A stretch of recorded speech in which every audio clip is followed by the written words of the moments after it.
ପିଲାମାନେ ଆଜି ଆମେ ଆବୃତ୍ତି କରିବା ଚତୁର୍ଥ ଶ୍ରେଣୀ ସାହିତ୍ୟ ବହିର କବିତା ଯାହା ନାଁ ହେଉଛି ସନ୍ଧ୍ୟା। ତାକୁ ଲେଖିଛନ୍ତି କବି ମଧୁସୂଦନ ରାଓ। ତେବେ ଚାଲ ଆରମ୍ଭ କରିବା।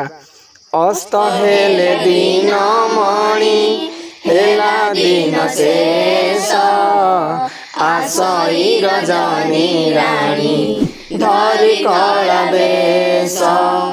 ସନ୍ଧ୍ୟା ହେଲା ବୋଲି ପକ୍ଷୀ ଗଣ ରାବ ଦେଇ ଯେ ଯାବାସେ କରନ୍ତି ଗମନ। ଧୂଳି ଉଡ଼ାଇଣ ଦାଣ୍ଡେ କରି ହମ୍ବାରଡ଼ି, ଯାଉଛନ୍ତି ଗରୁ ପର ଗଠାରୁ ବାହୁଡ଼ି। ହଳ କାମ ସାରି ଚଷା ମହାନନ୍ଦରେ ନାନା ରଙ୍ଗେ ଗୀତ ଗାଇ ବାହୁଡ଼ଇ ଘରେ।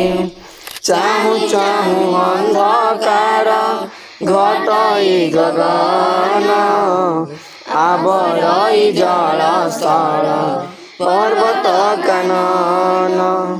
ରତ୍ନ ଦୀପାବଳି ପ୍ରାୟ ତାରା କୋଟି କୋଟି, ଜଳୁଛନ୍ତି ଆକାଶରେ ହୋଇ ଗୋଟି ଗୋଟି। ଭାଙ୍ଗି ଯାଇଅଛି ଏବେ ଦିବସ ଦହର, ନାହିଁ ଆଉ ଏ ଭୁବନେ ଜୀବନ ଚହଳ। ଦିନ ଶ୍ରମ ଅନ୍ତେ ବସି ନିଜ ନିଜ ଘରେ, ବିଶ୍ରାମ ଲଢ଼ନ୍ତି ସର୍ବେ ଆକୁଳ ଅନ୍ତରେ। ଧୀରେ ଆସୁଅଛି ନିଦ୍ରା ନର ନାରୀ ଗଣ, ତାହାର ପରଶେ ଏବେ ମୁଦିବେ ନୟନ।